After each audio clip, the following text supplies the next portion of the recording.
Sir నేను అన్వేషణను ఒకటే మాట చెప్తున్నాను. ఓకే, మీరు బెట్టింగ్ యాప్ వ్యవహారాలలో మీరు సక్సెడ్ అవుతా ఉన్నారు.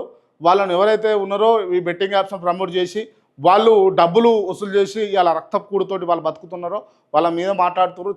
నేను కూడా చూసిన 2-3 వీడియోలు మంచిగా అనిపించింది నాకు. అరే ఒకడు తీసుకున్నాడు, లైన్ తీసుకున్నాడు, ఒకడు మాట్లాడుతున్నాడు అని అనిపించింది. బట్ వాస్తవికంగా మీరు ఇక్కడ డబ్బులు తీసుకురని నేను అంటలేను, డబ్బులు తీసుకురని అంటలేను. బట్ మీరు గ్రౌండ్లో చూడండి ఏం జరుగుతుందని చూడండి. అవును, నేనంట కేటీఆర్కి వచ్చిన ఆలోచన రేవంత్ రెడ్డికి ఎందుకు రాదు అంటున్నా.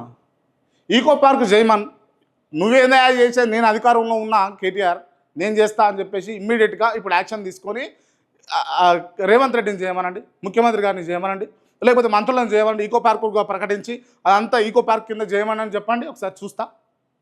లేదు, ఎందుకు లేదు అని అంటే మింగాలే ఆకలి ఉన్నారండి.